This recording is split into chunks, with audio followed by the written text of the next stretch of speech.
First contact gone wrong. The UES Horizon drifted through the Talos expanse like a minnow in an ocean, her hull reflecting the violet and amber swirls of the Cirrus Nebula.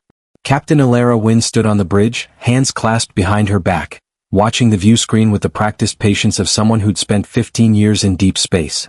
At 42, she had the kind of face that inspired confidence, sharp eyes that missed nothing, a few strands of gray threading through her dark hair, and the weathered calm of a survivor. "Picking up some weird readings, Captain," called out Dr. Yuki Tanaka from the science station. The young astrophysicist pushed her glasses up her nose, frowning at the cascade of data streaming across her monitors. "Energy signatures I've never seen before. Definitely not natural stellar phenomena." Alara moved to Yuki's station, her boots barely making a sound on the deck plating. "Show me." The display painted a picture that made Alara's stomach tighten. Massive energy outputs, clustered in formation, just beyond the nebula's densest region.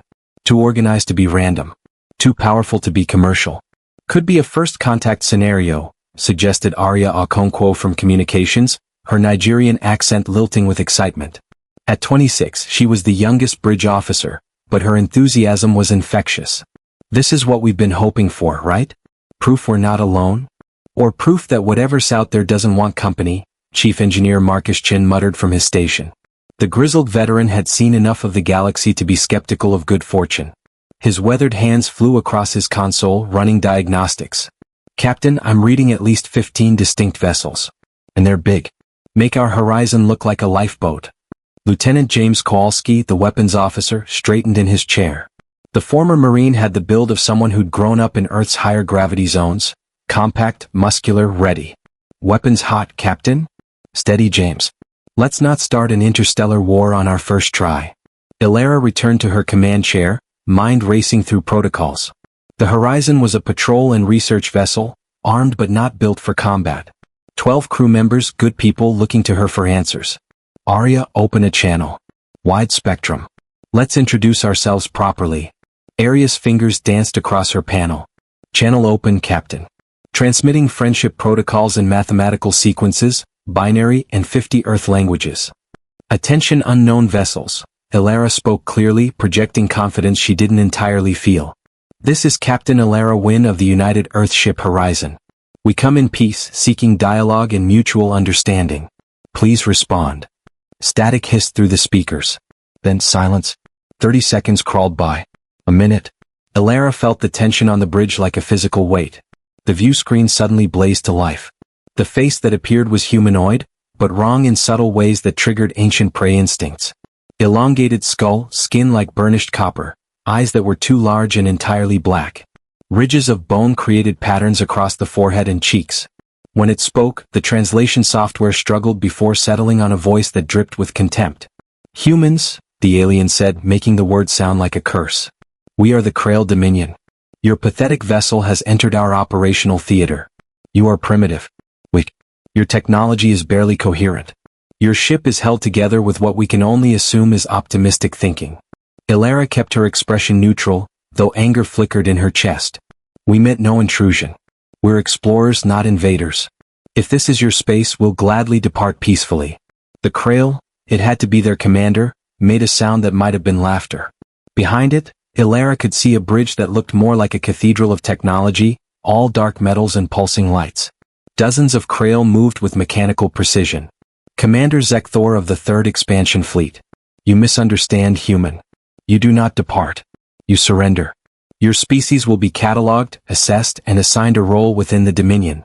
Resistance is illogical. Your entire civilization couldn't challenge a single one of our harvester ships." "Catalogued?" Yuki whispered, her face pale. "They're talking about us like we're specimens." Alara stood slowly, stepping closer to the view screen.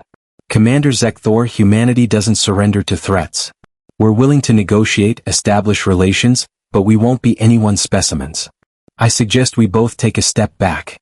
"You suggest?" Zekthor's expression shifted to something that might have been amusement. "You are insects debating with gods. We have conquered 47 species across this sector. 47 civilizations, each believing themselves special, unique, capable of defiance. All now serve the Dominion. You will comply or you will be destroyed. You have 30 of your seconds to lower shields and prepare for boarding." Marcus leaned toward Alara, voice low. Captain, their weapons are powering up. Multiple targeting locks. Alara's mind raced. Every instinct screamed this was a test, a show of dominance. But there was something in Zekthor's eyes.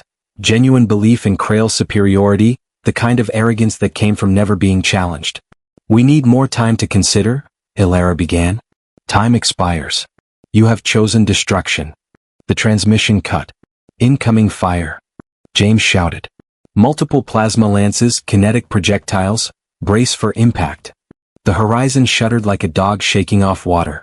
The shields, never designed for military-grade assault, flared brilliant blue and collapsed within seconds.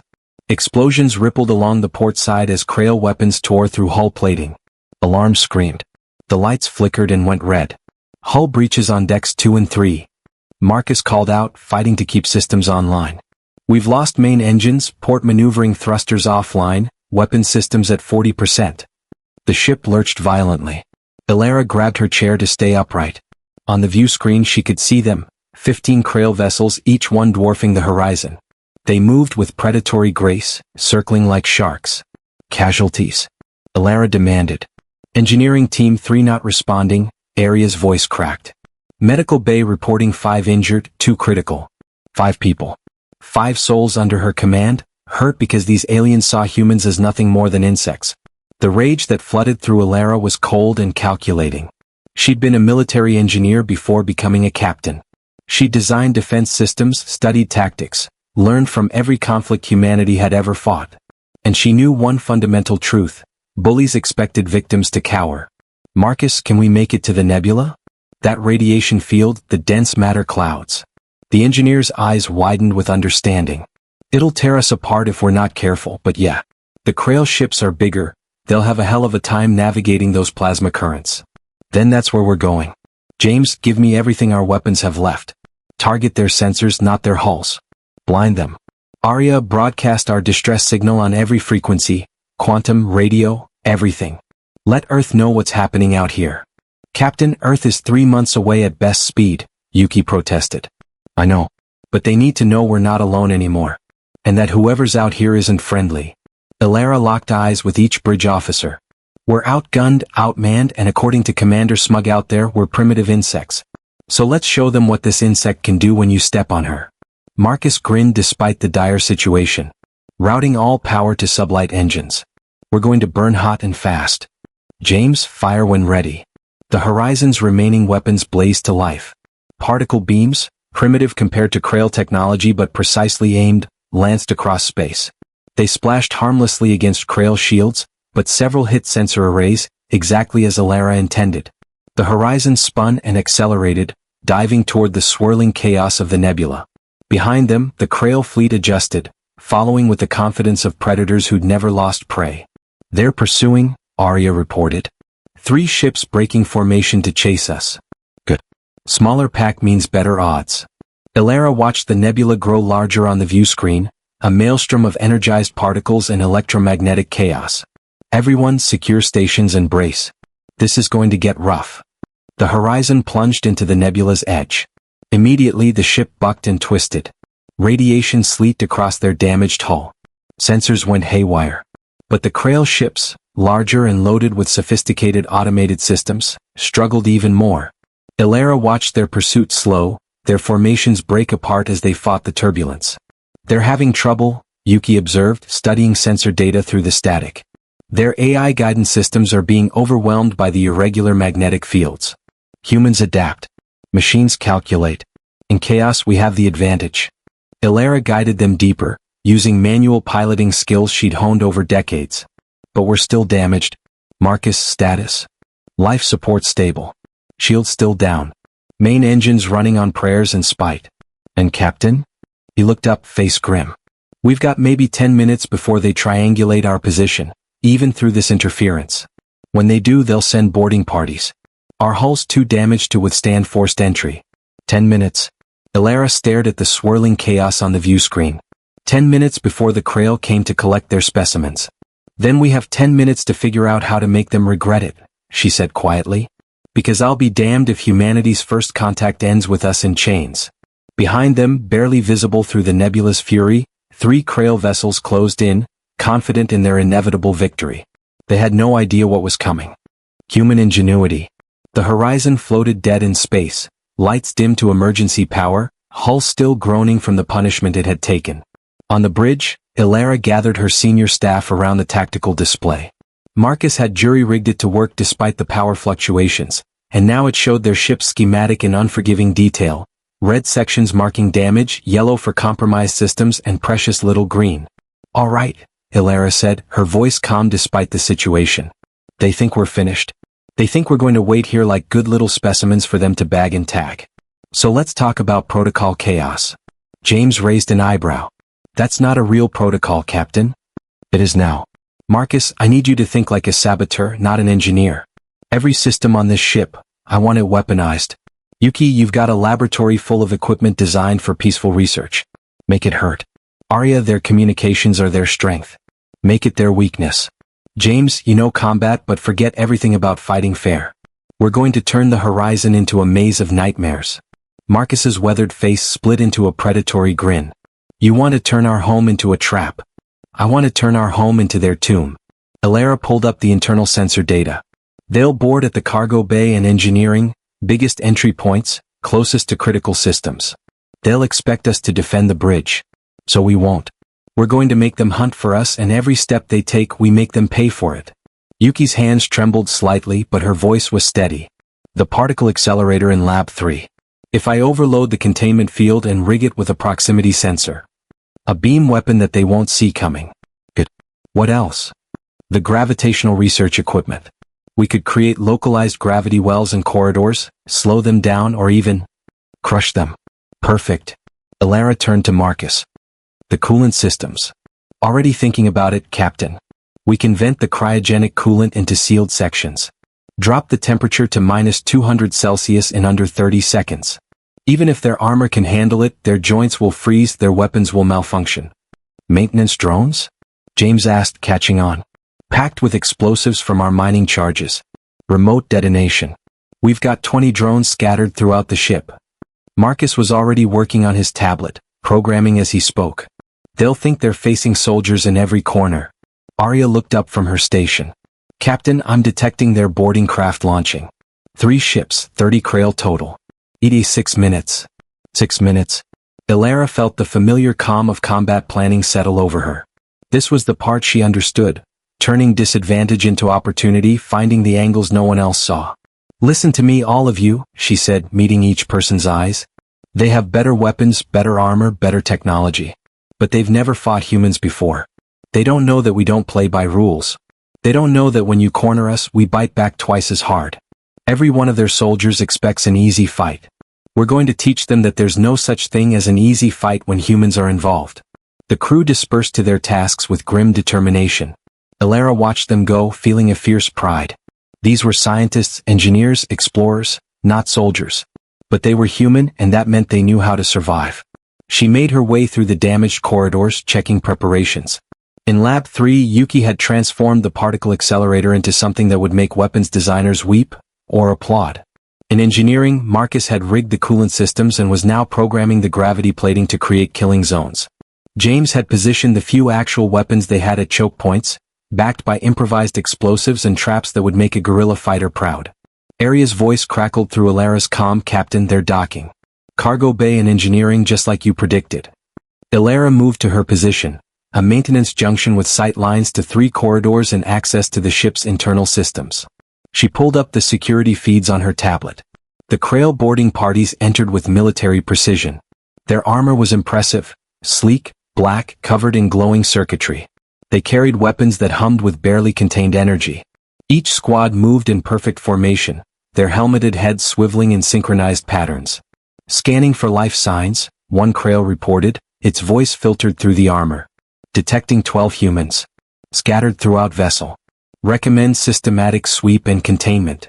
Proceed," commanded what had to be their leader, distinguished by red markings on the armor. "Remember, these primitives are to be taken alive. Specimens must be intact for cataloging. Subdue, do not terminate." Ilara smiled grimly. They wanted them alive. That arrogance would cost them. The first Krail squad advanced into Corridor 7B. Marcus had lined that passage with coolant vents. Elara watched as they reached the midpoint, confident and casual. She pressed the activation button. Cryogenic coolant blasted from concealed vents, flooding the corridor with air so cold it crystallized instantly. The Krail's confident march became a stumbling, desperate scramble. Their armor protected them from immediate death, but their joints locked up, their weapons frosted over. They fired blindly, energy beams cutting through the mist but hitting nothing. Now, Elara whispered into her comm. James triggered the maintenance drones. 2 of them rolled into the corridor and detonated. The explosions weren't massive, just enough to shred already compromised armor, to send frozen Krail spinning through the freezing air. Squad 1 reporting casualties. A Krail voice crackled through their communications, which Arya was now monitoring. The humans they've weaponized their environmental systems. This is not standard defensive behavior. Good. Let them be confused. The second squad approached Lab 3. Yuki had left the door invitingly open. Through the security feed, Elara watched them enter cautiously, weapons raised. Yuki triggered her trap from a safe distance. The particle accelerator, normally used for peaceful high-energy physics research, discharged in a focused beam that cut through the lab like a sword of pure energy. It wasn't designed to kill, but at close range it overloaded the Krail's armor systems. Circuits exploded. Shielding failed. 3 Krail dropped, their suits smoking and sparking. The others retreated, firing wildly. But Yuki had already sealed the lab doors behind them.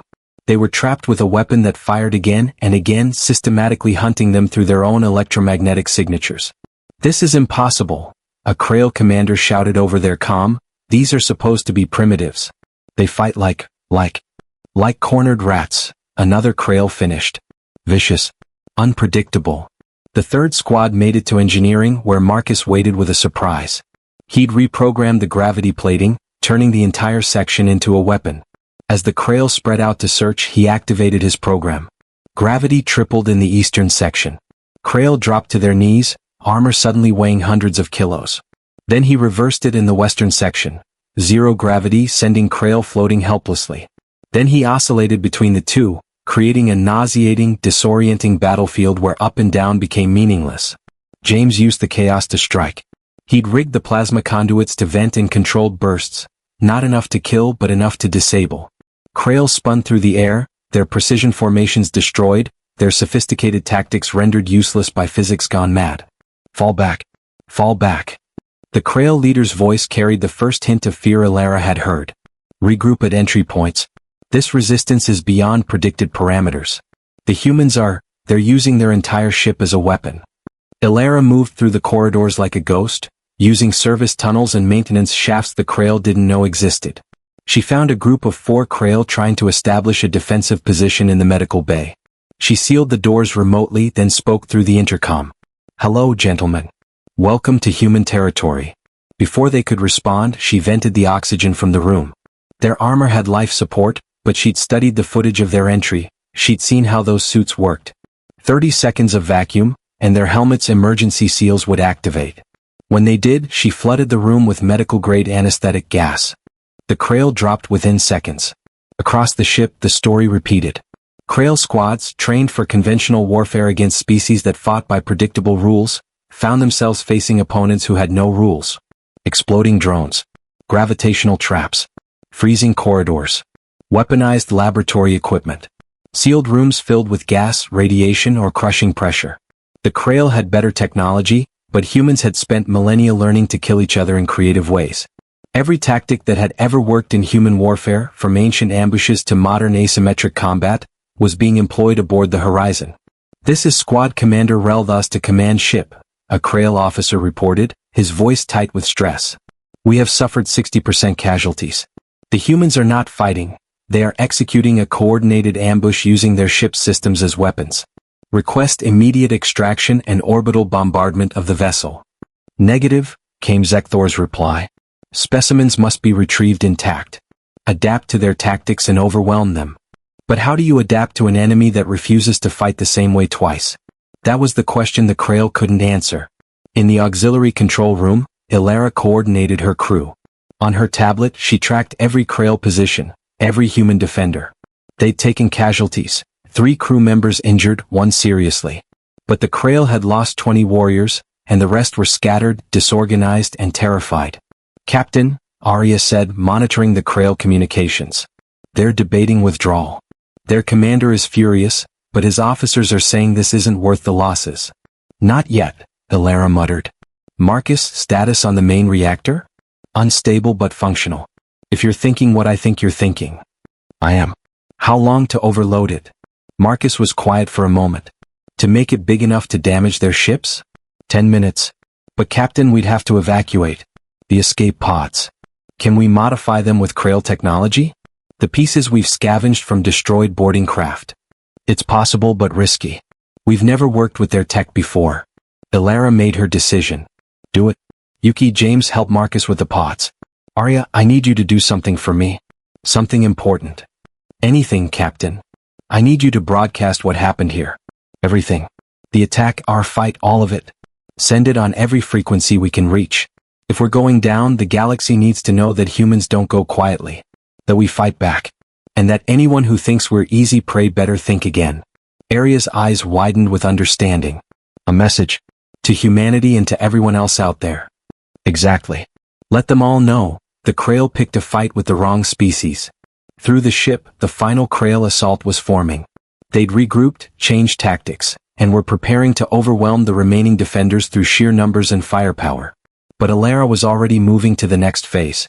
The Horizon was her ship, her home, and she defended it with everything she had. Now it was time to make sure the Krail never forgot the cost of underestimating humanity. She pulled up the ship-wide intercom. All hands, this is the captain. Time to show them what happens when you wake up a sleeping giant. Initiate protocol Exodus. Let's give them a finale they'll never forget. The crew moved with practiced efficiency, each person knowing this was their final act aboard the Horizon. But it would be an act the galaxy would remember. The message heard across stars. The escape pods lined the Horizon's port side like seeds waiting to scatter. Marcus worked frantically, his hands moving with the precision of a surgeon as he integrated Krail power cells into Earth technology. The hybrid systems glowed with an eerie blue light, alien and familiar merged into something new. This is insane, he muttered, sweat beading on his forehead. We're basically teaching our escape pods to speak Krail. If I've miscalculated the power ratios. Then we die trying instead of dying waiting, Ilara said, helping him secure the connections. How long until the reactor reaches critical? 7 minutes. Maybe 8 if we're lucky.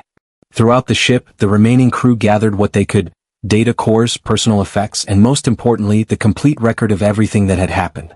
Yuki had compiled it all, the Krail's unprovoked attack, their contemptuous dismissal of humanity, and every second of the Horizon's desperate defense.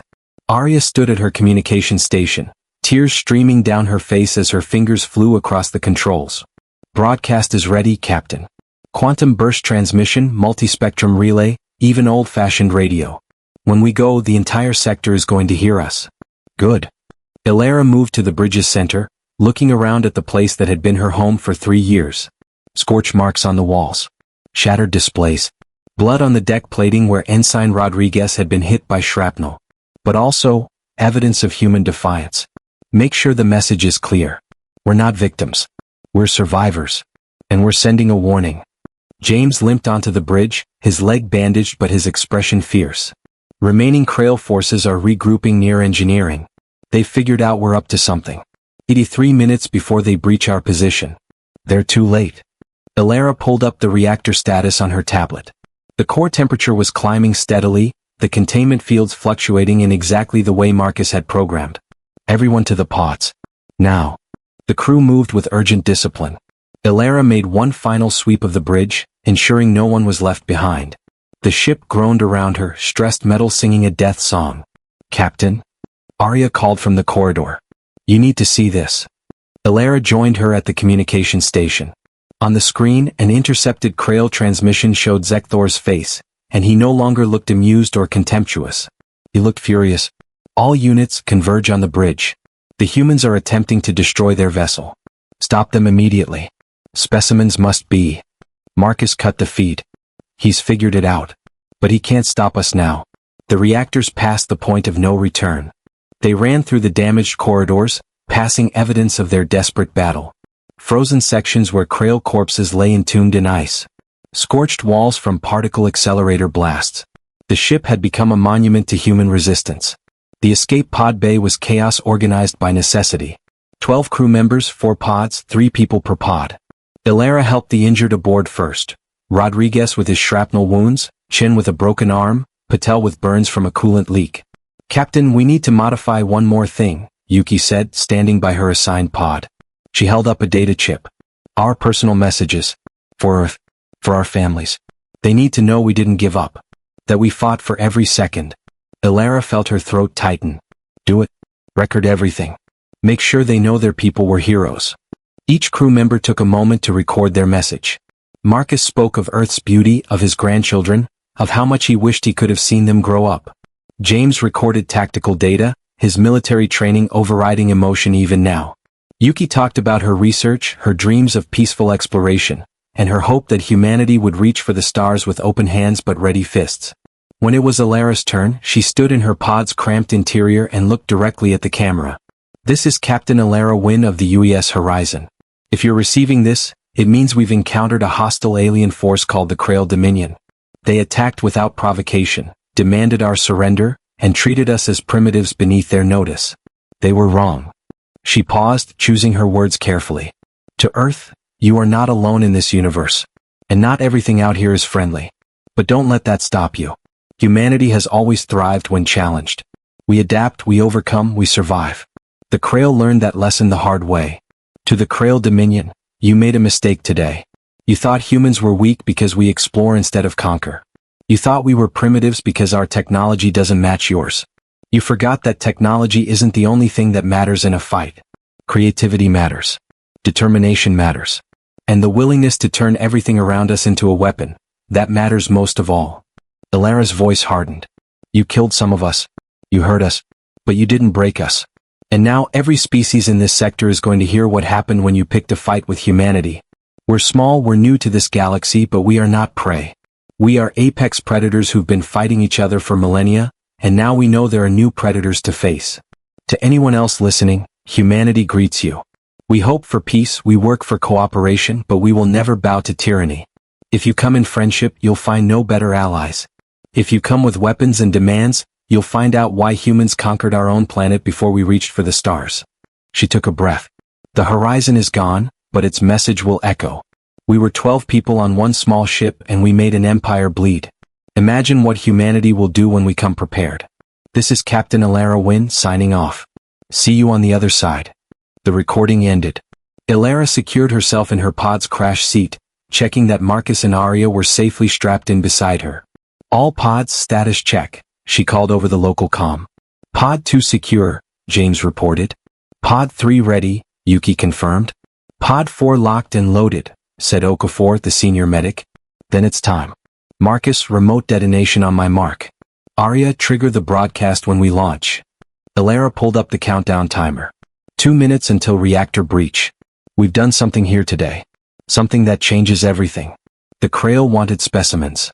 Instead, they're getting a war story that'll haunt them. Through the pod's small viewport, she could see Krail boarding craft attached to the Horizon's hull like parasites. Inside, dozens of warriors were racing to stop what they couldn't prevent. 30 seconds, Marcus counted down. "Broadcast ready. Pod systems green across the board. Captain, it's been an honor." "The honor's been mine." Ilara gripped the manual release. "For humanity. For Earth. For everyone who ever told us we couldn't do something and lived to eat those words. Launch in 3, 1, mark." 4 escape pods erupted from the horizon simultaneously, their hybrid Krail-human engines burning bright against the nebula's backdrop. Behind them, Aria's broadcast transmitted on every frequency known to science. A declaration of human defiance that raced across space at light speed. 5 seconds later, the Horizon's reactor breached containment. The explosion was beautiful and terrible. The ship didn't just explode, it turned into a miniature star for 3 heartbeats, energy cascading outward in waves of destruction. The 2 Krail frigates attached to it didn't have time to detach. They were caught in the blast, their shields overloading, their hulls buckling and tearing. The shockwave hit the Krail command ship, sending it tumbling through space. Systems failed. Warriors died.